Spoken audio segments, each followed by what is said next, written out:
साथियों नमस्कार। Railway NTPC group D के लिए आप लोग तैयारी कर रहे हैं। इसमें से हम लोग इस वीडियो में 40 क्वेश्चन है, भूगोल से संबंधित क्वेश्चन है और इसमें से ज़रूर आपको एक क्वेश्चन ज़रूर मिल जाएगा। आप अपना बताइए कि कितना क्वेश्चन आप सही कर दे रहे हैं। अगर आप इसमें से अच्छे तरह से मतलब अच्छे पोजीशन पे आ रहे हैं तो जानिए कि आपकी अच्छी तैयारी है। तो देर न करते हुए चलते हैं क्वेश्चन पे। देखिए क्वेश्चन है, ओज़ोन परत किस मंडल में पाई जाती है? आपको बताना है कि ओज़ोन परत जो है किस मंडल में पाई जाती है। देखिए हर एक किताब में थोड़ा-थोड़ा अंतर आया है, लेकिन इसके बारे में हम लोग समझते हैं। जैसे पृथ्वी है, गोल है, ठीक है ना? पृथ्वी के गोल को हम लोग समझेंगे। एक यह जैसे मान के चलिए कि यह एक इसको समझते हैं कि इस लेयर है एक तरह से। जैसे ऊपर जितने जाएँगे इसका एक लेयर बनेगा, ठीक है? देखिए यहाँ पे अगर हम इसको ध्रुव रखते हैं, ध्रुव पर क्या होता है और विषुवत रेखा पे क्या होता है? विषुवत यानी कि भूमध्य रेखा पर क्या होता है, ठीक है ना? विषुवत रेखा पे। देखिए यहाँ से क्या होता है कि पहला जो मंडल होता है वह 8 से और 18 किलोमीटर की दूरी होती है। ध्रुव पर 8 किलोमीटर होता है, ठीक है? लेकिन वहीं विषुवत रेखा पे क्या होता है कि विषुवत रेखा पर यह जो है 18 किलोमीटर होता है, ठीक है? इसी तरह से आगे जाएँगे तो एक होगा और मंडल होगा यहाँ पे, फिर एक मध्य मंडल होगा, मध्य मंडल के बाद से आयन मंडल और उसके बाद से वायुमंडल, ठीक है? 5 लेयर है, इसमें से याद रखिएगा पहला जो है क्षोभ मंडल है, क्षोभ मंडल, ठीक है? दूसरा होता है समताप मंडल, ठीक है? मंडल और तीसरा है मध्य मंडल, कहीं-कहीं यह मध्य मंडल के बाद आता है मध्य मंडल, ठीक है ना? अब इसके बाद से चौथा आता है, यह होता है आयन मंडल और उसके बाद से बहिर्मंडल। यह चीज़ आपको एकदम एक्यूरेट याद होना चाहिए। अब देखिए इसमें एक आता है आपके सामने समस्या ये आता है कि इंग्लिश में पूछ देगा तब क्या होगा? तो देखिए यह हो जाएगा यस टी, मतलब कि यस से हो जाएगा स्फेयर, ट्रोपोस्फेयर, आई हो गया मीसोस्फेयर, आयनोस्फेयर और एक्सोस्फेयर। ये हो गया ई, आई और यम। यहाँ पे कभी-कभी ऐसा देता है कि इसको ओज़ोन परत ई, आई, ओ कहीं-कहीं किसी किताब में मध्य मंडल को ओज़ोन परत भी कहता है। लेकिन याद रखिएगा कि जो भी ये जो पूछा है क्वेश्चन इसमें याद रखिएगा तो यही जो है यह जो हम पढ़ा रहे हैं, यह जो है बुक में दिया हुआ है, एनसीईआरटी के बुक में भी है और खान सर के बुक में भी है। ठीक है? तो इसको याद रखिएगा, लुसेंट में दिया हुआ है, इसको ओज़ोनोस्फीयर बोलते हैं, ओ से। तो इसको याद रखिएगा, कभी-कभी इंग्लिश में पूछ देता है, तो एक्सोस्फीयर हो गया, आयनोस्फीयर, मीसोस्फीयर या ओज़ोनोस्फीयर, फिर स्ट्रेटोस्फीयर और ट्रोपोस्फीयर, ठीक है ना? ट्रोपोस्फीयर, ठीक?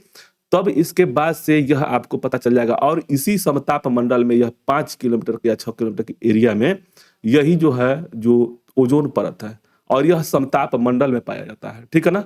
तो समताप मंडल में पाया जाता है यानी कि स्ट्रेटोस्फीयर में मारा जाता है होता है। और यह ओज़ोन परत क्या करती है कि ओज़ोन परत हमारे जैसे कि पृथ्वी पर जो सूर्य की पराबैंगनी किरण आती है उसको रोकती है। और यह जो है इसको मापने के लिए जैसे ओज़ोन परत की इकाई मापने के लिए डाप्सन का प्रयोग करते हैं। इसको भी याद रखिएगा, डाप्सन का प्रयोग करते हैं, डाप्सन का। ठीक है? ये चीज़ आपको अच्छे तरह से याद होना चाहिए और इसका जो है आपको इस लेयर को आपको एकदम याद होना चाहिए। नीचे से सबसे पृथ्वी के नज़दीक में जो है पृथ्वी के नज़दीक में है क्षोभ मंडल यानी कि ट्रोपोस्फेयर। दूसरा होता है समताप मंडल स्ट्रेटोस्फेयर होता है। स्ट्रेटोस्फेयर में ही एक ऊपरी परत जो आती है 5 से 7 किलोमीटर को होता है, वह जो होता है O2 यानी कि O3 होता है। ओज़ोन जो परत होता है, जो ओज़ोन होता है वो O3 होता है और यही जो होता है इसमें मिलता है, जो पराबैंगनी किरणों से रोकता है।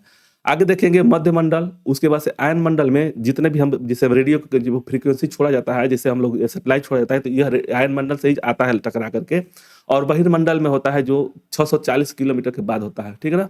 तो ये याद रखिएगा, पाँचों का पाँचों आपको याद रखना है। इसको याद करने के लिए देखिए EIMST, EIM यहाँ पे कभी-कभी वो भी आता है जैसे ओज़ोनोस्फीयर, मध्य मंडल को ओज़ोनोस्फीयर कहता है, लेकिन यहाँ पे याद रखिएगा EIMST, यह जो है एनसीईआरटी बुक से है, ठीक? तो ओज़ोन जो परत है वह समताप मंडल में पाया जाता है, ठीक?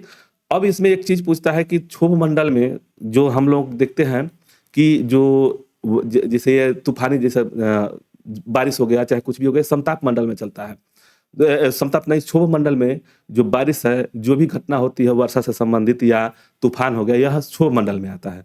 समताप मंडल, इसका नाम ही समझिए कि समताप है यानी कि समान ताप रहेगा। इसमें जो हवाई जहाज़ या प्लेन चलते हैं, यही समताप मंडल में चलते हैं। आयन मंडल में जिसे देखिएगा यहाँ से जैसे आप ऊपर छोड़ेंगे, जैसे यह जो फ्रीक्वेंसी है, जिसे कोई भी चीज़ का रेडियो तरंगें जो होती है आयन मंडल से आता है और बहिर्मंडल हो जो बाहर है, ठीक है? तो इसको याद रखिएगा। आगे हम लोग देखेंगे, दूसरा क्वेश्चन पे चलते हैं। इसका ओजोन परत किस मंडल पाई जाती है? तो इसका ऑप्शन हो जाएगा समताप मंडल, ऑप्शन बी सही होगा। नेक्स्ट है पृथ्वी के सबसे करीब इस मंडल कौन सा था? तो इसी के हिसाब से अगर हम लोग देखें तो सबसे जो पृथ्वी है, ये पृथ्वी गोल है, मतलब कि यहाँ पे अगर पृथ्वी ले लेंगे, मान के चलिए, तो हम बना रहे इसे, लेकिन मैंने गोल है, तो ये ध्रुव ध्रुव का क्षेत्र है और यह विषुवत रेखा का क्षेत्र है। तो अब पहला जो होगा यहाँ से, यह हो जाएगा क्षोभ मंडल। तो इसका आंसर क्या हो जाएगा? क्षोभ मंडल। इसको इंग्लिश में क्या बोलते हैं? तो इसको बोलते हैं ट्रोपोस्फेयर बोलते हैं, ट्रोपोस्फेयर बोलते हैं। इस PHERA, ठीक है ना, ये RAHIRE, ठीक। क्षोभ मंडल बोलते हैं, आयन मंडल, समताप मंडल। समताप मंडल के ऊपरी परत में ओजोन परत होती है और ओजोन परत का जो रासायनिक सूत्र होता है, ओजोन होता है और उसका जो सूत्र होता है वो O3 होता है, O3, ठीक। ऑप्शन ए सही हो जाएगा। सॉरी, दिया हुआ कि सूर्य का समीपतम ग्रह क्या कौन सा होगा, इसमें से आपको बताना है। बुध है, मंगल है, प्लेटो है, वरुण है, ठीक है ना, अरुण है, वरुण। देखिए, इसको बारे में हम लोग एक बार डिटेल से कभी कहिएगा तो हम इसका अलग से एक वीडियो बना देंगे, लेकिन पहले समझ जाइए यह एक सूर्य है और कह रहा है कि सूर्य से समीपतम कौन सा ग्रह होगा, तो इसको याद रखिएगा। जैसे मान के चलिए कि सूर्य है, ठीक है, सूर्य है और सूर्य के बाद से पहला जो आता है वह आता है बुध आता है, फिर उसके बाद से शुक्र होता है, शुक्र, उसके बाद से पृथ्वी होती है, पृथ्वी, उसके बाद से मंगल। इसको भी याद रखिएगा, एक क्रम में हम लिख रहे हैं, जैसे कि यहाँ सूर्य से दूरी के हिसाब से हम लिख रहे हैं और इसी को हम लोग गिनती करके बताएंगे कि कैसे कैसे होता है। मंगल और उसके बाद से बृहस्पति, ठीक, उसके बाद से शनि, अरुण और वरुण। कहाँ कंफ्यूजन होता है इसको भी याद रखिएगा। अरुण और वरुण में जब इंग्लिश में आता है तब वहां पे आप लोग को थोड़ा सा मिस्टेक हो सकता है, तो वह चीज हम आपको बता दे रहे हैं। देखिए, यस है, UN, नेपच्यून बोलते हैं, यूरेनस बोलते हैं, इसको स से स्टेरस की कुछ बोलते हैं, ठीक है ना, ये जुपिटर है। फिर इसके बाद से MV मर्क्यूरी, MV EV होता है, EV, ठीक है, इसको याद रखिएगा। अर्थ मतलब कि MV हो गया बुध से, V हो गया शुक्र, E हो गया पृथ्वी, V हो गया मंगल, जुपिटर, J से हो गया बृहस्पति, यस से शनि और UN, इसको याद रखिएगा, UN अंत में। इससे याद रहेगा कि यूरेनस और नेपच्यून, इनमें से थोड़ा सा गड़बड़ होता है। हिंदी में तो याद रहता है कि अरुण वरुण, लेकिन इंग्लिश में भूल जाता है कि यूरेनस है कि नेपच्यून है। तो यूरेनस जो होता है पहले पड़ता है, इसको याद रखिएगा, UN सन, ठीक, ये याद हो गया। अब देखिए, यह जो हम बनाए हैं सूर्य के सबसे नजदीक से दूरी होते हुए, निकट से दूरी होते हुए जो ग्रह है उसी के बारे में, ठीक है। यह हो जाएगा कौन सा? बुध। इसमें जो हो जाएगा बुध है जो सूर्य के नजदीक में है, ठीक। इसमें एक और चीज पूछता है कि इनमें से सबसे मतलब कि ग्रह किसका नहीं है, तो इन दोनों का जो है, शुक्र और बुध का ग्रह नहीं है, उपग्रह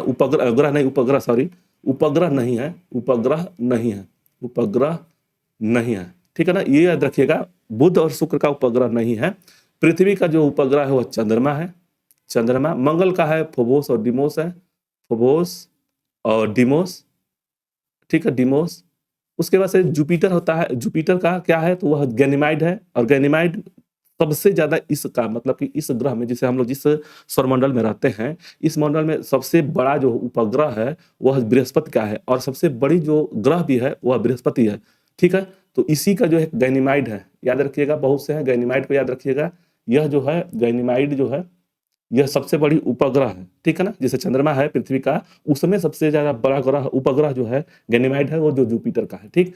इसके बाद से शनि और अरुण, शनि का और इसमें बृहस्पति में जो उपग्रह ज्यादा 89-80 करीब है, ये घटता बढ़ता रहता है। तो ये उस समय जैसे कि जिस समय रहेगा, जैसे आपका एग्जाम है, तो उसको याद रखिएगा उस समय खोज करके। उसके बाद से अरुण और वरुण, ये हो गया।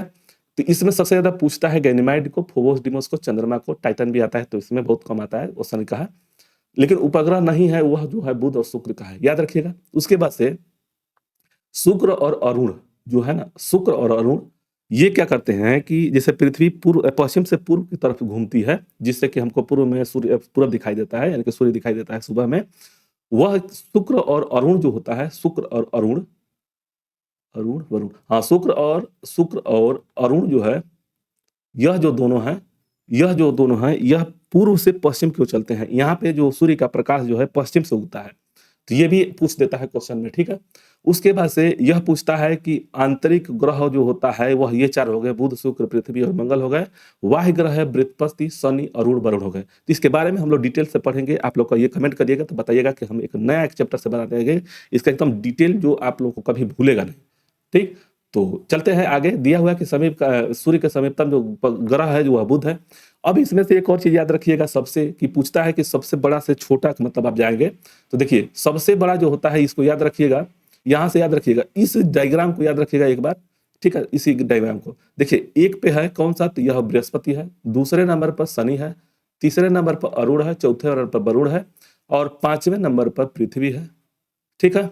छठे नंबर पे मंगल है, ठीक है ना, छह छह, और सातवें नंबर पर शुक्र है, और आठवें नंबर पे बुध है, ठीक। इसमें से एक और पूछता है कि हमारे सौरमंडल में ग्रह कितने हैं, तो 8 ग्रह है, इसको भी याद रखिएगा। इस तरह से ये क्रम जो याद रखिएगा, बृहस्पति से 1 2 3 4, फिर 5वें नंबर पर पृथ्वी है, छठे नंबर पर मंगल है, उसके 7वें नंबर पर शुक्र है, और 8वें नंबर पे बुध है। यानी कि सबसे जो बड़ी, मतलब कि आयतन के हिसाब से अगर बड़ा है तो बृहस्पति है, और आयतन के हिसाब से सबसे छोटा जो ग्रह है बुध है, ठीक। तो ये भी याद रखिएगा, ये क्वेश्चन में मिलेगा आपको। आगे चलते हैं। सूर्य से सबसे दूर स्थित है ग्रह कौन सा है, बृहस्पति है, मंगल है, अरुण है और शनि है। तो इसमें से हम लोग पढ़े थे वरुण, नेपच्यून है, ये याद रखिएगा। तो सबसे जैसे दूरी में देखिए, सबसे नजदीक में कौन सा है, तो सबसे नजदीक में बुध हो गया, और सबसे दूरी में हो गया अरुण, वरुण वरुण नेपच्यून। तो इसका आंसर क्या हो जाएगा, इसमें हो जाएगा वरुण, ऑप्शन सी सही हो जाएगा। नेक्स्ट है, सौरमंडल में कौन सा अत्यधिक तीव्र यानी चमकीला ग्रह है, तो इसके बारे में यह जो हो जाएगा शुक्र है, इसको याद रखिएगा, जो शुक्र है वह सबसे चमकीला ग्रह होता है, ऑप्शन ए सही हो जाएगा इस क्वेश्चन का, ठीक है। देखिए आप लोग देखे होंगे इसको भोर का तारा भी बोलते हैं, भोर का तारा, और शाम का तारा भी बोलते हैं, ठीक है ना, शाम का तारा। और यह उत्तरायण में अधिकतर दिखाई देता है। यह जो है शुक्र जो है सबसे चमकीला ग्रह होता है, ठीक है। तो यह बहुत चमकता है, इसलिए इसका चमकीला ग्रह भी बोलते हैं। और इसके साथ में यह एक और चीज होता है कि पृथ्वी की बहन जो होती है, पृथ्वी का बहन या जुड़वा बहन बोलते हैं, शुक्र को ही बोलते हैं। चलिए आगे देखते हैं। रात्रि के समय आकाश में कौन सा ग्रह जो है लाल दिखाई देता है, तो जैसे हम लोग यहाँ पे पढ़े थे, इसको हम ले लेते हैं, इसको क्या करते हैं, इसको ले लेते हैं, इसे लिया जाए। चलिए अभी समझ में नहीं आ रहा, तो इसको देखिए क्या क्वेश्चन में पूछ रहा है। रात्रि के समय आकाश में कौन सा ग्रह लाल दिखता है, तो इसको ये याद रखिएगा, लाल कौन सा, तो यह मंगल जो ग्रह होता है ना, यह लाल दिखता है। पृथ्वी नीला दिखती है, चमकीला होता है, ठीक है। तो इसमें कौन सा ग्रह हो जाएगा, छठा क्वेश्चन में, तो यह हो जाएगा मंगल ग्रह। मार्स जो होता है यह लाल ग्रह के नाम से जानते हैं, ठीक। आगे चलेंगे तो देखेंगे इसको, यह मंगल ग्रह हो जाएगा, ऑप्शन ए सही हो जाएगा। पृथ्वी पर सर्वाधिक मात्रा में पाए जाने वाला जो तत्व है, इसको आपको बताना है। देखिए पृथ्वी पर पाया जाने वाला जो तत्व है, सबसे ज्यादा पाया जाता है वो ऑक्सीजन पाया जाता है। और अगर पूछ देगा कि वायुमंडल में सबसे ज्यादा तत्व पाया जाता है, वायुमंडल में, यह कंफ्यूजन बहुत बार सभी लोग को होता है, कई बार कमेंट भी आया है। तो देखिए वायुमंडल में जो सबसे ज्यादा होता है वह होता है नाइट्रोजन। नाइट्रोजन, वायुमंडल में नाइट्रोजन होता है। पृथ्वी पर सर्वाधिक मात्रा में पाया जाने वाला जो होता है ऑक्सीजन होता है, लेकिन वायुमंडल में नाइट्रोजन होता है 78%, ठीक है। नाइट्रोजन जो होता है, नाइट्रोजन 78% हो गया। ऑक्सीजन जो हो गया यानी कि O2 हो गया, वह हो गया 21 पॉइंट कुछ होता है, मतलब कि 20 पॉइंट कुछ होता है, मतलब 21 पॉइंट इसको मान लिया जाता है। इसके बाद से जो भी बचेंगे इसके बाद ही है। इसमें CO2 जो होता है, CO2 जो होता है 0.003% होता है। इसके बाद से ही सब कुछ है, याद रखिएगा। तीन चीज सबसे ज्यादा है इसमें, नाइट्रोजन वायुमंडल में सबसे ज्यादा होते हैं, उसके बाद से ऑक्सीजन होता है, उसके बाद से कार्बन डाइऑक्साइड, उसके बाद से सब है। पूछ रहा है कि पृथ्वी पर सर्वाधिक मात्रा में पाए जाने वाला जो तत्व है जो ऑक्सीजन है, ऑप्शन सी सही हो जाएगा। दिया हुआ है कि सबसे अधिक उपग्रहों वाला जो है ग्रह कौन सा है, तो इसमें देखिए कभी शनि हो जाता है, कभी मतलब कि जब से जैसे खोज होता है तो इन दोनों में से कंफ्यूजन होने लगता है। तो ये दोनों में से कोई ना कोई एक होता है, C/D होता है, ठीक है, सबसे ज्यादा। और बुध और शुक्र का जो है उपग्रह नहीं है, ठीक है, इसको याद रखिएगा कि उस बुध और शुक्र का उपग्रह नहीं है। जिस समय आपका क्वेश्चन, जैसे मान लीजिए आज पढ़ रहे हैं, तो एक समय करिएगा कि जब भी आप पढ़िएगा तो उस समय जिस एग्जाम देना है तो उस समय एक बार इसको देख लीजिएगा कि कौन सा सही आ रहा है। इससे कि हमेशा खोज होता रहता है, तो जो भी मिलेगा आपका आंसर वही सही हो जाएगा। इन दोनों में से घटता बढ़ता रहता है, मतलब कि बढ़ता रहता है, इसको याद रखिएगा। दिया हुआ है कि हमारे सौरमंडल की कौन सी आकाशगंगा में स्थित है, जैसे कि हमारा जो सौरमंडल है वह किस आकाशगंगा में स्थित है, तो यह होता है मंदाकिनी, या उसको बोलते हैं मिल्की वे, ऑप्शन बी सही हो जाएगा, ठीक है। आगे देखेंगे नेक्स्ट क्वेश्चन पे। देखिए, भोर का तारा किसे कहा जाता है? तो अभी हम लोग जब पढ़े थे वहाँ पे पढ़े थे क्या? तो भोर का तारा को चमकीला ग्रह या भोर का तारा भी बोलते हैं इसको। तो ये याद रखिएगा कि भोर को तारा यानी कि शुक्र को कहते हैं, या कि शाम का तारा या भोर का तारा, यह चमकीला तारा है, पृथ्वी की बहन है, इसको भी याद रखिएगा। तो ऑप्शन हो जाएगा सी। नेक्स्ट है, आकाश में सबसे चमकदार तारा कौन-सा है? तो इसको आपको बताना है। जो आकाश में सबसे चमकदार तारा जो होता है, वह होता है साइरस होता है। इसका आंसर डी सही हो जाएगा। प्रॉक्सिमा सेंचुरी जो है हमारे सौरमंडल के नज़दीक में सबसे पहला तारा होता है। ऑप्शन इसमें कौन-सा हो जाएगा? आकाश में सबसे चमकदार तारा जो होता है, वह होता है साइरस। नेक्स्ट है, बृहस्पति का अध्ययन करने वाला उपग्रह कौन-सा था? यानी कि बृहस्पति का अध्ययन करने वाला उपग्रह भेजा गया था, उसका नाम क्या था? तो वाइजर 1 था। ऑप्शन डी सही होगा।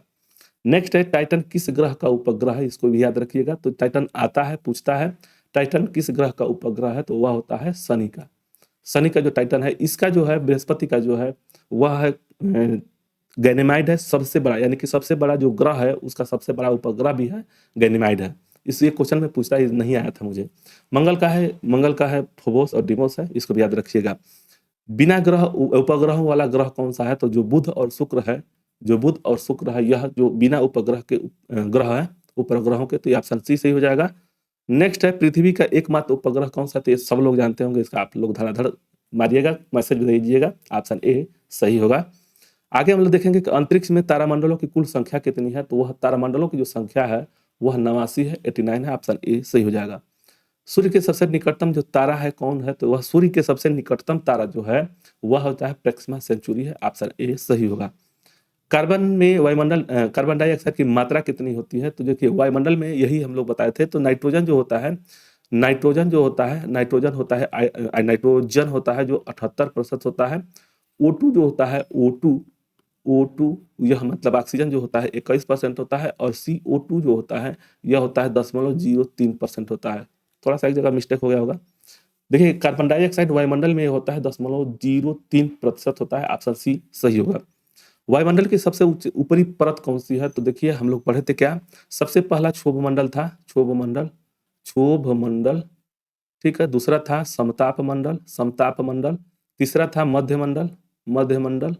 और चौथा था आयन मंडल। और पांचवा था कौन सा? ऊपरी सतह में, वह था बहिर्मंडल। एक्सोस्फीयर बोलते हैं इसको, बहिर्मंडल। तो यही था बहिर्मंडल, यानी कि सबसे ऊपरी जो परत है वह हो जाएगा बहिर्मंडल। यह ऑप्शन डी सही होगा। चंद्रमा के प्रकाश को पृथ्वी पर आने में लगा समय कितना होता है? तो देखिए, इसमें दो तरह के क्वेश्चन पूछते हैं। एक पूछता है कि सूर्य का प्रकाश पृथ्वी पर आने में कितना समय लगता है?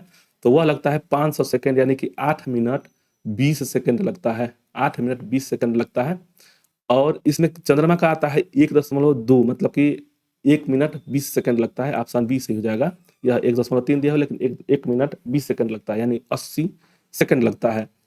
वहीं पे सूर्य का प्रकाश जो आता है वो 500 सेकंड के अंदर आ जाता है, यानी कि 500 सेकंड होता है। देखिए, दिया हुआ है कि चंद्रमा द्वारा पृथ्वी पर परिक्रमा लगाया गया समय जो होता है कितना होता है? तो 27.3 होता है। ऑप्शन बी सही हो जाएगा। नेक्स्ट है, सौरमंडल घटनाएं, जैसे मौसमी जो घटनाएं होती हैं किस मंडल में होता है? तो इसके बारे में हम लोग पढ़े थे। सबसे पहला क्वेश्चन यही आया था, तो हम बताए थे उसमें जो सौरमंडल का जो सौरमंडल जैसे कि हमारे वायुमंडल में है, वह मौसमी घटनाएं जो होती है क्षोभ मंडल में होता है, ट्रोपोस्फीयर में होता है। आयनस्फीयर में जो क्या होता है कि आयनस्फीयर में जितने भी रेडियो तरंगे छोड़ी जाती हैं वहीं से लौट करके, वहीं से टकरा कर लौट के आती है, तो वह आयन मंडल में हो जाएगा। समताप मंडल में जो होता है, समताप यानी कि समान ताप होता है, इसको स्ट्रेटोस्फीयर बोलते हैं। इसमें जो वायुयान होते हैं उसको चलाया जाता है।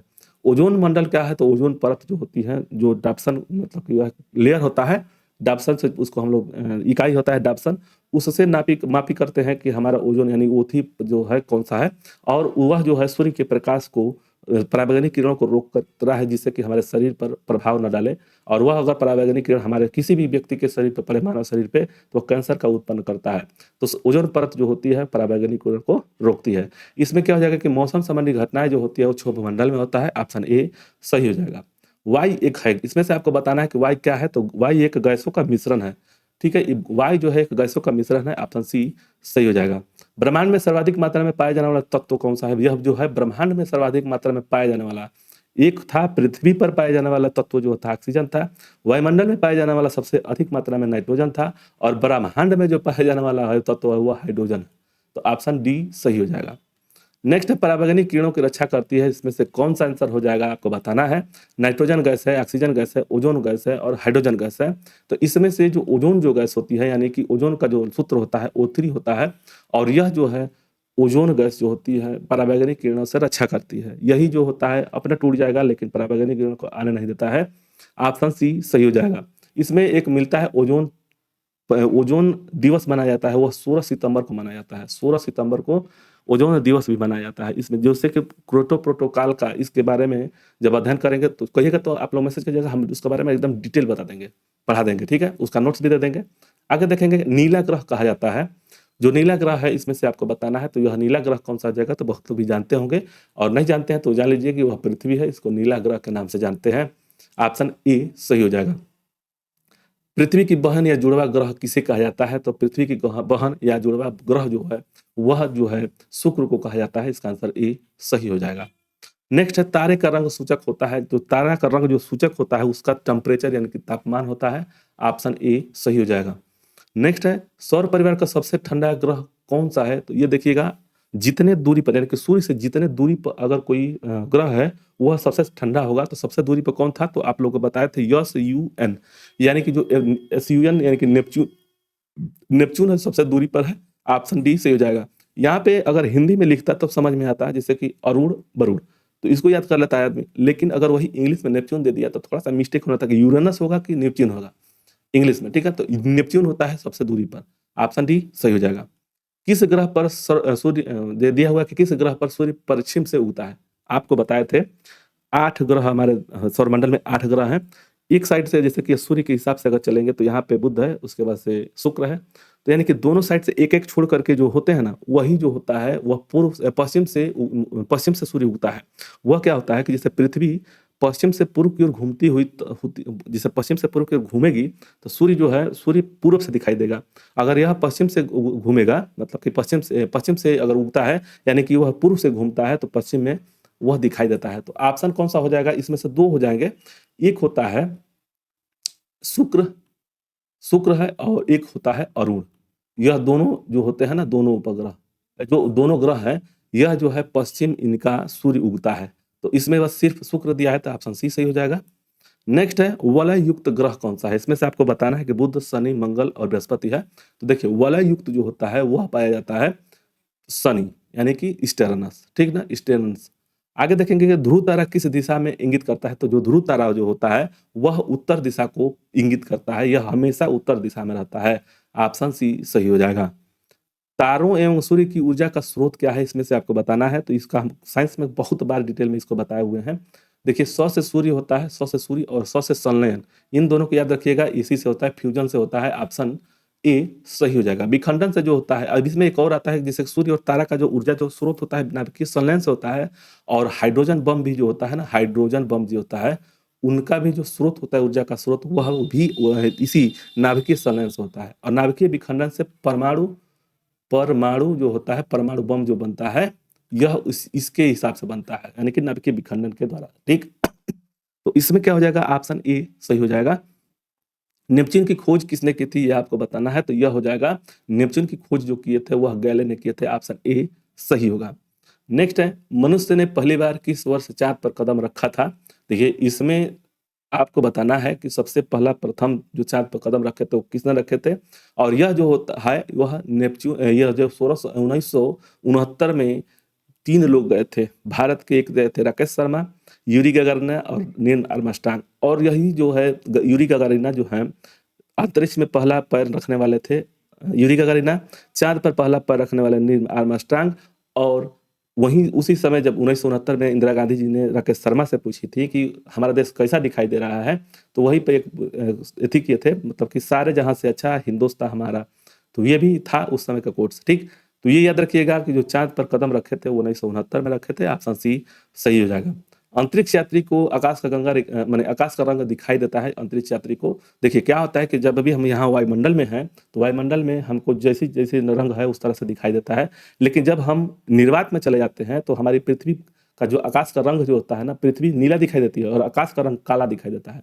ऑप्शन डी सही हो जाएगा। लेकिन पृथ्वी वहीं पे हमारी जो पृथ्वी बाहर से दिखाई तो नीला दिखाई देती है।